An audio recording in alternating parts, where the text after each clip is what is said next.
I knew there was a reason I didn't talk about the Sens game right away. Well, Craig. This was interesting. I'm Jake. I can't skate. And we have a trade to announce. Actually, multiple of them. But we'll start with the headline. The Calgary Flames have traded Nazem Kadri back to the Colorado Avalanche for a 2028 first round pick, a 2027 second round pick, Victor Olofsson, and Edmonton Oil King Max Curran. You heard me right. The Flames got 4 assets, including a first, a second, and a prospect for a 35-year-old center.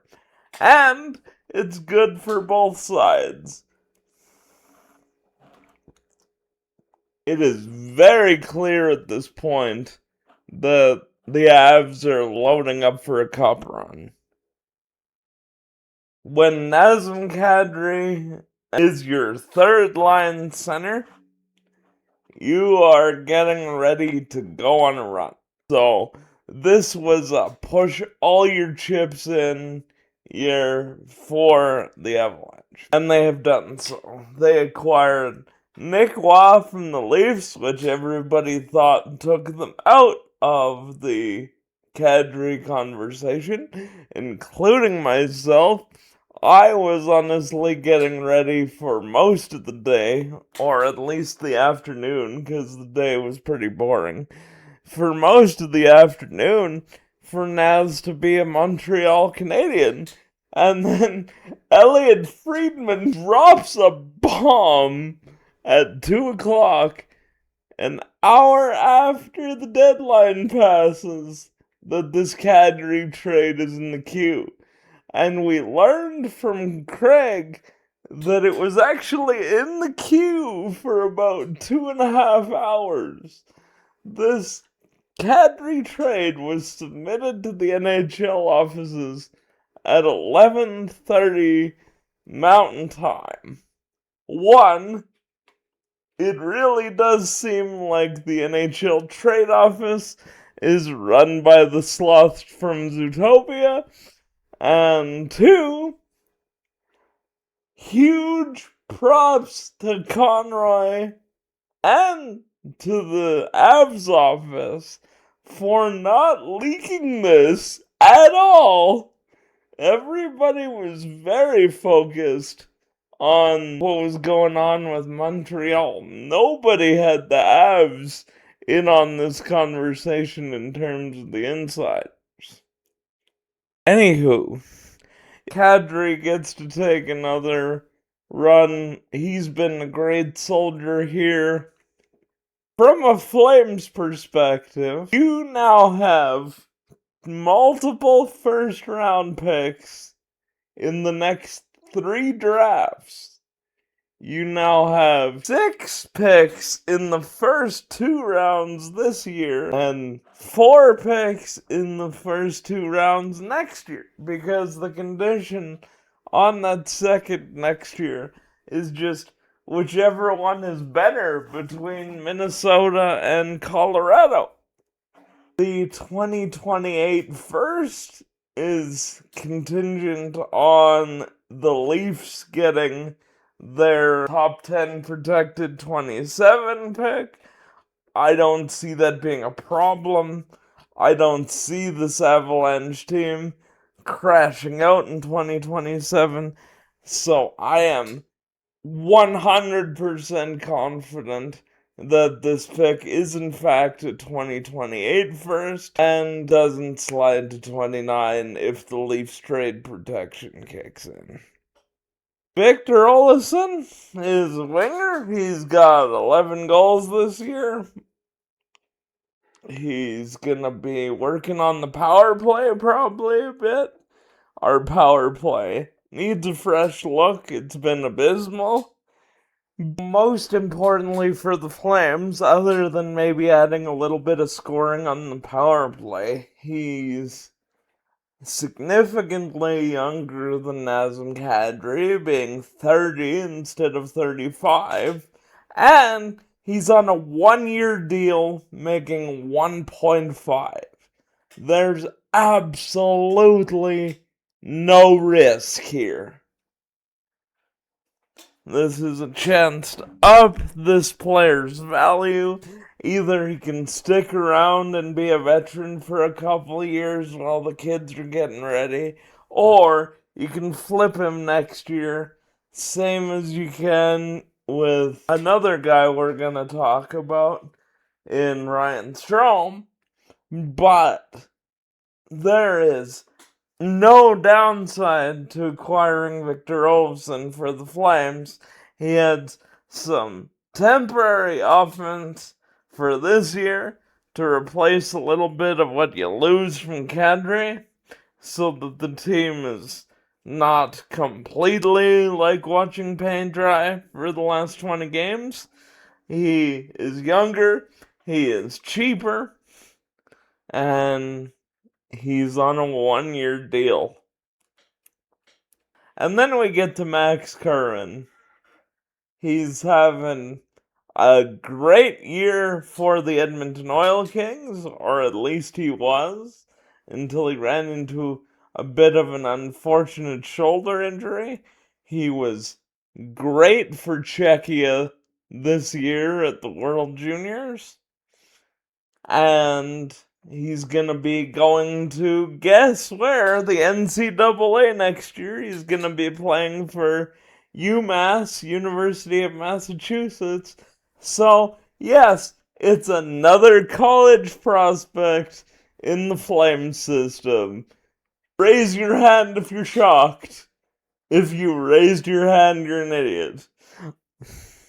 So, the Flames continue to add prospects, they continue to add picks, and they add another guy with a lot more team control and flexibility in Victor Olofsson.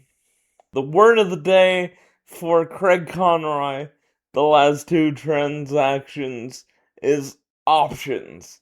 And now that we're moving out of some of these contracts that did not age well, especially Nazem, the options for the Flames are overflowing. And for those of you who are disappointed that Blake Coleman and Hanley and Paul are still here, Hanley and Victor Olofsson are UFAs next year.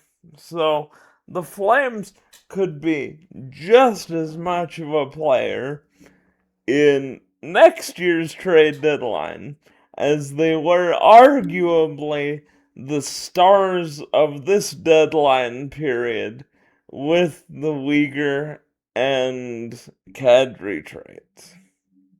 Now, the Kadri trade wasn't the only thing we did today, because the Calgary Flames also acquired forward Ryan Strome from the Anaheim Ducks for next year's 7th rounder.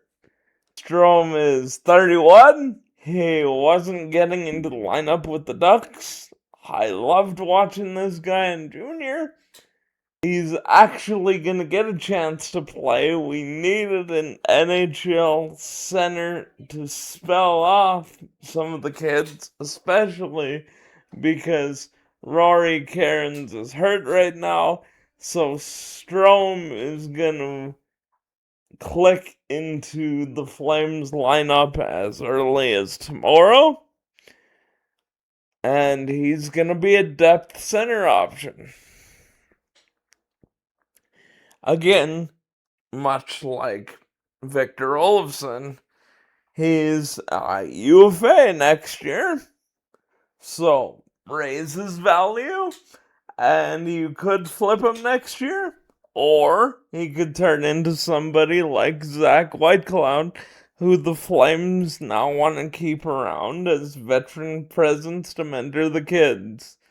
The Strome trade actually got announced well before the Nazem Kadri trade, and it was very strange, which made it clear that there were multiple moves going on today. It's low risk, sort of mid-tier reward. There's not really a downside, but it's not gonna blow anyone's socks off doing this trade.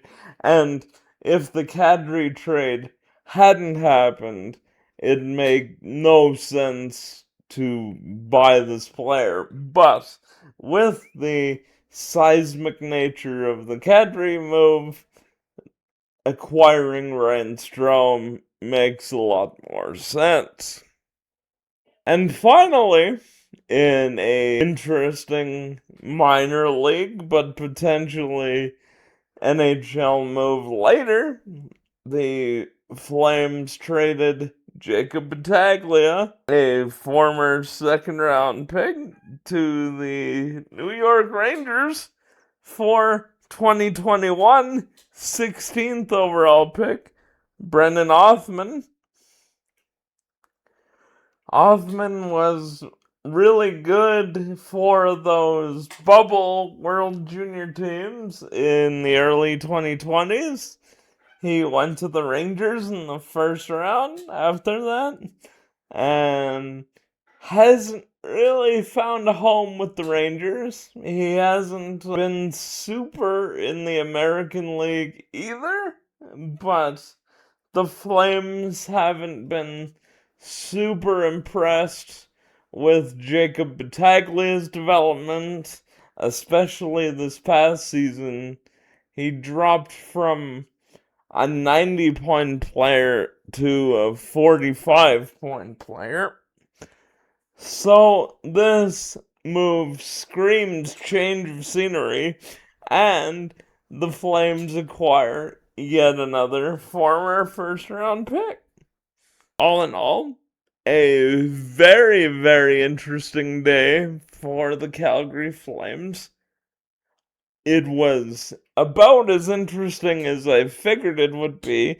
The deals that were made, I had Kadri leaving, but I also had Coleman leaving and one of the aging D, probably Hanley.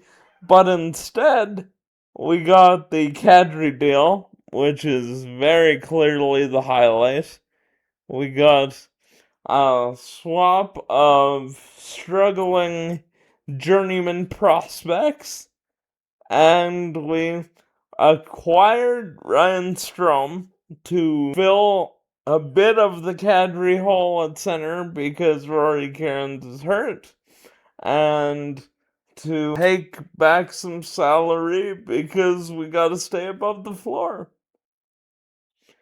Let me know what you think about the trio of moves. You could even throw in the Uyghur move still if you want to, because it's still a deadline period move. It's very exciting times for the Calgary Flames, and we have a very active general manager. Do all the YouTube things, like, comment, share, and subscribe. And as always, go Flames!